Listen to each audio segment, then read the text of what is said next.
As mulheres sofrem diversas alterações hormonais ao longo da vida e a menopausa é uma dessas alterações. É um período de muitas mudanças físicas e de humor na mulher, e a menopausa pode sim ser um período onde a insônia piora ou onde a insônia se inicia na vida da mulher. Eu vou explicar exatamente como isso acontece e o que você pode fazer para melhorar esse sintoma nesse vídeo aqui no canal Saúde da Mente.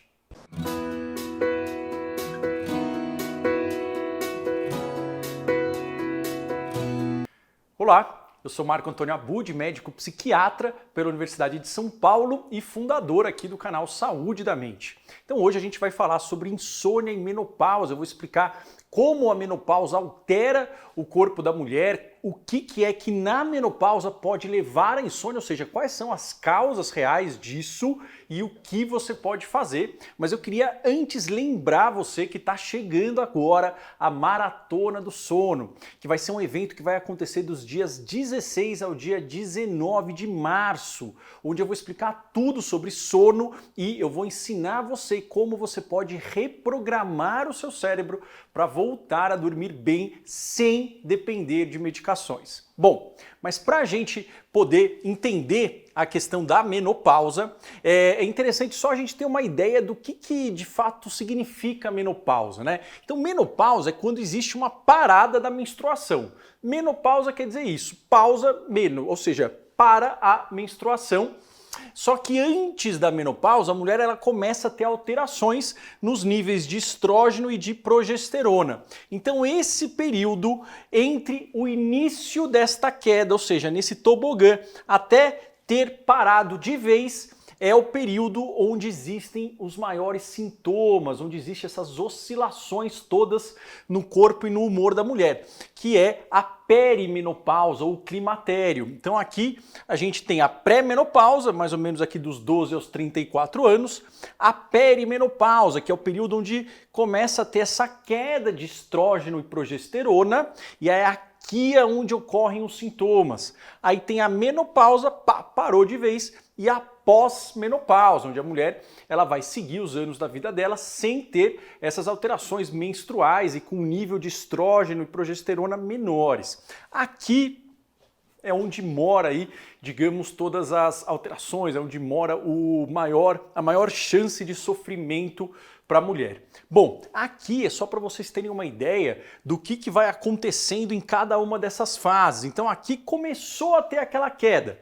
Aqui o verdinho é dificuldade para começar o sono, aqui o listrado é o sono fragmentado e o azulzinho é aquela pessoa que acorda muito antes da hora programada e não consegue voltar a dormir. Olha só, vai piorando todos esses conforme vai passando aquelas fases da menopausa. Então aqui começa a piorar, aí vai evoluindo. Então já está perto da transição final da menopausa, já está maior, tanto inicial quanto insônia intermediária quanto insônia terminal.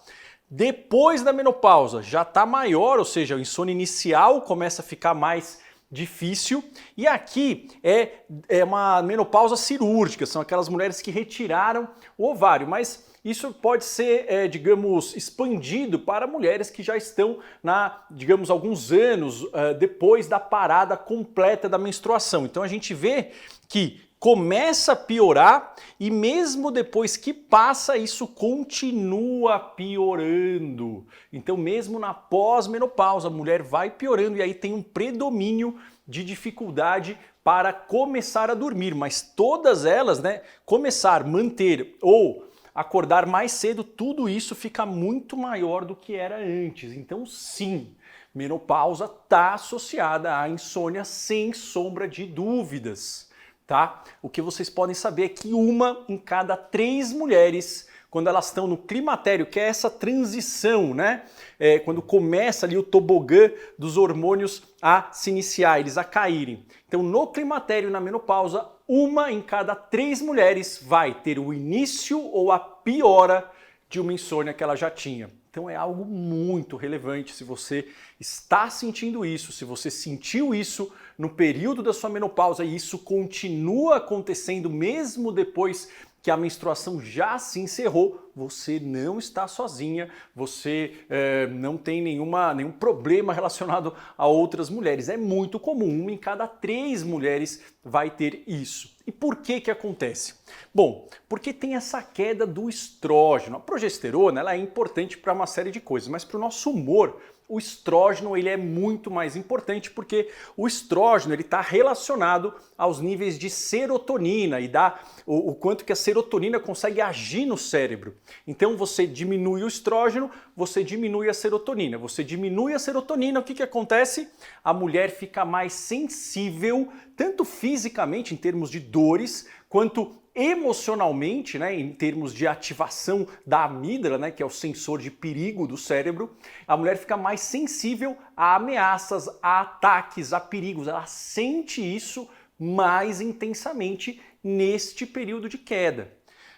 Ela costuma ter mais fogachos, que são aquelas alterações nos vasos sanguíneos que às vezes eles se expandem e contraem. A mulher tem aquelas sensações de calores inexplicáveis na menopausa e isso está muito associado à insônia. Se a pessoa tem isso logo antes de dormir ou no meio da noite, obviamente vai ser muito desconfortável e a chance dela ter dificuldade para começar ou manter o sono é muito alta. Então os fogachos estão muito associados à insônia na menopausa. Quanto mais fogachos, maior o risco de insônia. E mudanças no estilo de vida, que são decorrentes desta fase da vida da mulher, em relação a mudança, às vezes, da parte profissional, às vezes mudança na relação com o parceiro, às vezes mudanças em relação aos filhos, né? Os filhos podem sair de casa, ela pode ter outras questões na vida, ela pode virar cuidadora dos pais e tudo isso são fatores estressores que podem, obviamente, também aumentar o risco de sintomas de ansiedade, de estresse e piorar a insônia. Bom, doutor Marco, mas você me falou que aquele período onde está caindo os níveis de estrógeno e progesterona é o período onde ocorre mais os sintomas. Sim, os fogachos, por exemplo, eles ocorrem naquele período de queda. Depois que os níveis já estão estáveis, o corpo se adapta, ou seja, ele se adapta a um nível menor de estrógeno, a um nível menor de serotonina e, teoricamente, isso não deveria mais levar a nenhum problema para a mulher. E os fogachos também, eles tendem a sumir depois que acaba, de fato, a menstruação, que a mulher está na pós-menopausa. Por que que a insônia ela continua? Ou mais ainda, por que que, como a gente viu, a insônia vai piorando na pós-menopausa? E aí a gente, enfim, né, começa a pensar, entra em cena esse modelo, que é o modelo dos 3 P's da insônia, o modelo do Spillman, um pesquisador, dos mais famosos da insônia. O que que esse pesquisador viu, ele estudou e ele definiu, e assim, todo mundo que estuda, né, a insônia de uma forma correta, de uma forma científica que funciona, tem esse modelo como um modelo básico do porquê que a insônia inicia e mantém. Então, o que acontece para ter insônia, precisa de uma receitinha de bolo de 3 fatores. Fatores predisponentes, fatores precipitantes e perpetuantes. Como assim? Predisponentes são os fatores de risco. Então, pessoas que já têm, digamos, alguns sintomas de ansiedade, que já têm algum ambiente mais conturbado na vida, que tem muitas mudanças ocorrendo na vida da mulher, aqui no caso, como a gente está falando, ou pessoas que já têm uma história de quadros depressivos e ansiosos com múltiplos tratamentos, ou que teve insônia já na adolescência. Então são pessoas que já têm digamos, um fator de risco, elas já têm um terreno fértil para que na menopausa isso daí se inicie. Então existe um fator de risco. Só que aí tem que ter o quê? O gatilho.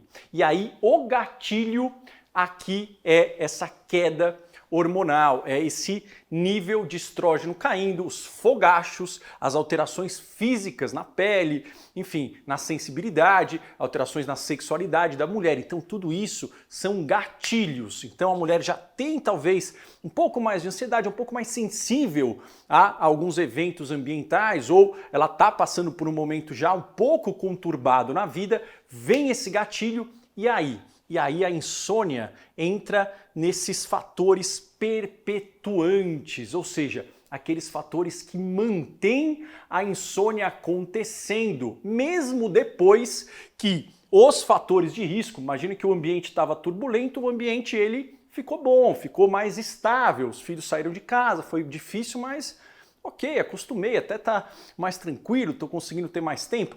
Opa, passou a menopausa, então os fogachos foram embora, as alterações hormonais foram embora, mas o cérebro aprende a ter insônia.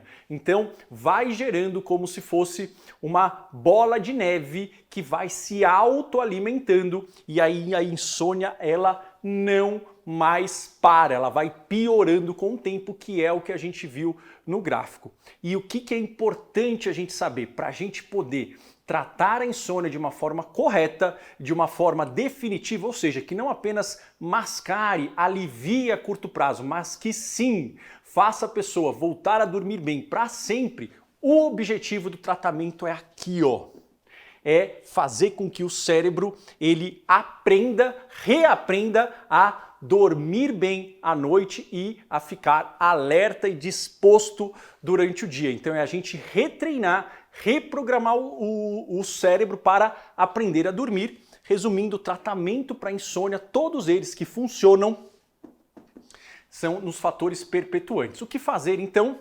A ideia é ter uma avaliação adequada e detalhada do seu sono. Polissonografia não faz diagnóstico de insônia. Ela serve para apneia, para síndrome das pernas inquietas, para narcolepsia, para insônia não. Então tem que ter uma história detalhada do sono e da história de vida. Avaliar se tem outros diagnósticos, depressão, ansiedade, enfim, problemas de tireoide que podem estar colaborando. A terapia hormonal, ela ajuda na insônia? É controverso, né? Então, parece que a terapia hormonal ela pode ajudar somente se a insônia estiver diretamente relacionada aos fogachos, ou seja, ter fogachos à noite é uma coisa que está mantendo e piorando a insônia da mulher. Se for isso, a terapia hormonal ela pode ajudar, mas tem que pesar os riscos e benefícios, porque a terapia hormonal tem fatores de risco cardíacos e fatores de risco de trombose, fatores de risco para alguns tipos de câncer. Então tem que discutir muito detalhadamente com o ginecologista. Houve um período onde estava muito na moda tomar essas isoflavonas de soja, né? Tem até suplementos de isoflavona, só que isso é controverso. Por quê? Porque não está muito claro se isso beneficia e isso também tem alguns efeitos colaterais, alguns fatores de risco, algumas contraindicações que precisa ser discutida com muito cuidado com o seu ginecologista, com o seu obstetra, para poder decidir se vale a pena a terapia hormonal ou não. Mas a terapia hormonal ela ajuda então um número limitado de mulheres, tá? Não é, digamos, uma cura definitiva para insônia na menopausa ou pós-menopausa, tá?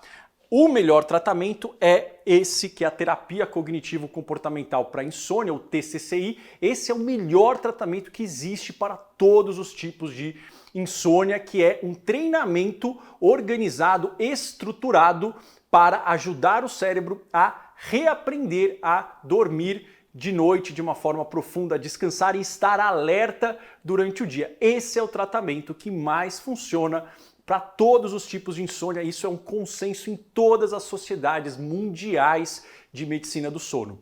A atividade física ajuda muito, tá? Eu sei que às vezes vem cansaço, ainda mais que você não dormiu bem ou às vezes tem dores no corpo, mas fazer o mínimo de atividade física, 5, 10 minutos, isso já faz diferença. Claro, quanto mais, melhor, mas 5 minutos, 10 minutos que você faça, isso já é exponencialmente mais benéfico para o seu sono do que ficar em repouso. Lembrando que cada pessoa vai ter um horário específico no qual a atividade física é indicada. Isso é baseado no cronotipo da pessoa. Isso eu vou explicar em detalhes lá na Maratona do Sono. Se você tem interesse, o link está aqui na descrição. E lembrar que é muito fácil e tentador a mulher começar a tomar remédios hipnóticos, como por exemplo o clonazepam, que é o Rivotril, o Alprazolam, o Frontal, o Lexotan, o Zolpidem, que é o Paxil, o Stilnox, para ajudar a dormir nesse período. A questão é que eles devem ser usados por um curto período, 4, 6 semanas, 8 semanas estourando, até que outros tratamentos possam reajustar esse circuito cerebral, o relógio biológico, a fome de sono do cérebro, regular alguns fatores que fazem com que aquela parte perpetuante que o cérebro reaprenda a dormir bem e desaprenda a ficar acordado à noite. Então aqui, ó, muito cuidado, porque se você fica por muito tempo, em geral aí mais do que 8 a 12 semanas, você já tem um risco muito alto de dependência,